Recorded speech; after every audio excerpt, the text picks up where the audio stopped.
Hills ഇന്ന് പ്രധാനമായും കോൺഗ്രസിന്റെ ആദ്യഘട്ട സ്ഥാനാർത്ഥി പട്ടിക പുറത്തിറങ്ങുമെന്നുള്ളത് തന്നെയാണ് ഡൽഹിയിൽ നിന്ന് ഇപ്പോൾ പ്രധാനമായി പങ്കുവയ്ക്കാനുള്ള വാർത്ത. ഇതുകൂടാതെ തന്നെ കേന്ദ്ര സംസ്ഥാന കടമെടുപ്പുമായി ബന്ധപ്പെട്ട ചർച്ച ഇന്ന് ഡൽഹിയിൽ നടക്കുന്നുണ്ട്. ഇന്നലെ കോൺഗ്രസിന്റെ കേന്ദ്ര തെരഞ്ഞെടുപ്പ് സമിതി യോഗം ചേർന്നു. ഇതിൽ നിർണായക തീരുമാനങ്ങൾ, ഒരുപക്ഷെ കേരളത്തിൽ ആരും പ്രതീക്ഷിക്കാത്ത രീതിയിലുള്ള സർപ്രൈസ് സ്ഥാനാർത്ഥികളാണ് പല മണ്ഡലങ്ങളിലേക്കും വരുന്നത്. അതിൽ പ്രധാനമായും തൃശ്ശൂരിൽ കെ മുരളീധരൻ മത്സരിക്കുമെന്നതാണ്. തന്റെ പിതാവായ കരുണാകരന്റെ തട്ടകമായ തൃശ്ശൂരിലേക്ക് കെ മുരളീധരൻ വരുന്നു. പുതിയ പ്രത്യേക രാഷ്ട്രീയ സാഹചര്യം ഉൾപ്പെടെ പരിഗണിച്ചുകൊണ്ടാണ് കെ മുരളീധരനെ തൃശ്ശൂരിൽ നിർത്തുവാൻ ഇപ്പോൾ കോൺഗ്രസ് തീരുമാനിച്ചിരിക്കുന്നത്. പ്രതിപക്ഷ നേതാവായ വി ഡി സതീശനാണ് തൃശ്ശൂരിൽ കെ മുരളീധരന്റെ പേര് മുന്നോട്ട് വയ്ക്കുന്നത്. പത്മജ ബി.ജെ.പിയിലേക്ക് പോയതോടെ ബി.ജെ.പിക്ക് ഒരു തിരിച്ചടി, അല്ലെങ്കിൽ ബി.ജെ.പിക്ക് ഒരു മറുപടി നൽകേണ്ടത് കെ മുരളീധരൻ തന്നെ എന്നാണ് കോൺഗ്രസ് നേതൃത്വം ഉറച്ചു വിശ്വസിക്കുന്നത്. അതുകൊണ്ട് തന്നെ മുരളീധരനെ തൃശ്ശൂരിൽ നിർത്തുന്നു. ഇതുകൂടാതെ തന്നെ തൃശ്ശൂരിലെ എം.പിയായ ടി.എൻ. പ്രതാപന് 2026 നിയമസഭാ തെരഞ്ഞെടുപ്പിൽ സീറ്റ് നൽകുവാനും ഇപ്പോൾ കോൺഗ്രസിൽ തീരുമാനമായിട്ടുണ്ട്. ഇതുകൂടാതെ തന്നെ ആലപ്പുഴയിലെ കേസിലേക്ക് വരുമ്പോൾ ആലപ്പുഴയിൽ കോൺഗ്രസ് ജനറൽ സെക്രട്ടറി, സംഘടനാകാര്യ ജനറൽ സെക്രട്ടറി കെ.സി. വേണുഗോപാൽ മത്സരിക്കുവാനാണ് ഇപ്പോൾ തീരുമാനമായിരിക്കുന്നത്. നേരത്തെ പല പേരുകളും DCC പ്രസിഡന്റുകളുടെ, കൊച്ചി DCC പ്രസിഡന്റ്, അതുപോലെ തന്നെ എറണാകുളം DCC പ്രസിഡന്റ്, അതുപോലെ തന്നെ ആലപ്പുഴ മുൻ DCC പ്രസിഡന്റ് അടക്കമുള്ളവരുടെ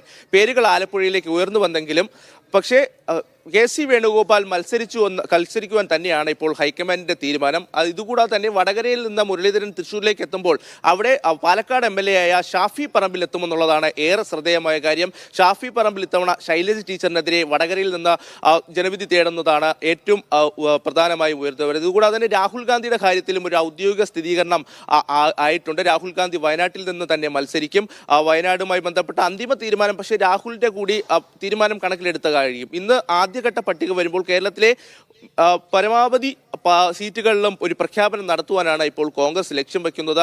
ഇതുകൂടാതെ തന്നെ നിർണായക തീരുമാനം, കണ്ണൂരിൽ കെ സുധാകരൻ മത്സരിക്കാനില്ല എന്ന് അറിയിച്ചെങ്കിലും കേന്ദ്ര നേതൃത്വം വലിയ രീതിയിൽ സുധാകരൻ മത്സരിക്കണമെന്ന് ആവശ്യപ്പെടുകയാണ്. ജയരാജനെ പരാജയപ്പെടുത്തുവാൻ സുധാകരൻ തന്നെ രംഗത്തിറങ്ങണമെന്നൊരു ആവശ്യം കേന്ദ്ര തെരഞ്ഞെടുപ്പ് സമിതി യോഗത്തിൽ മുന്നോട്ട് വയ്ക്കുകയും ഈ തീരുമാനത്തിന് കെ സുധാകരൻ വഴങ്ങുകയുമായിരുന്നു. എന്തായാലും എല്ലാ മുന്നൊരുക്കങ്ങളും കോൺഗ്രസ് പൂർത്തിയായിട്ടുണ്ട്. അതീവ നിർണായകമായ, അല്ലെങ്കിൽ ഒരുപക്ഷെ ആരും കരുതാതെ മുരളീധരൻ തൃശ്ശൂരിലേക്ക് എത്തുമെന്ന് ആരും കരുതിയിരുന്നില്ല. ഇന്നലെ ഈ യോഗം കഴിഞ്ഞതിന് ശേഷം പ്രതിപക്ഷ നേതാവായ വി ഡി സതീശൻ വ്യക്തമാക്കിയത് സർപ്രൈസുകൾ ഉണ്ടാകും, നിങ്ങൾ പ്രതീക്ഷിക്കുന്നതിനപ്പുറത്തുള്ള സർപ്രൈസുകൾ ഉണ്ടാകുമെന്ന് തന്നെയാണ് പ്രതിപക്ഷ നേതാവും KPCC അധ്യക്ഷനും വ്യക്തമാക്കിയത്. എന്തായാലും ഇത് സൂചിപ്പിക്കുന്ന ഒരു സ്ഥാനാർത്ഥി പട്ടിക തന്നെയായിരിക്കും പുറത്തിറങ്ങുക. അതിൽ ഏറെ ശ്രദ്ധേയം കെ മുരളീധരൻ തൃശ്ശൂരിൽ നിന്ന് ജനവിധി തേടും. തീർച്ചയായും അരവിന്ദ്, അവർ പറഞ്ഞ സർപ്രൈസ് എന്തായാലും തൃശ്ശൂരിൽ തന്നെയാണ്.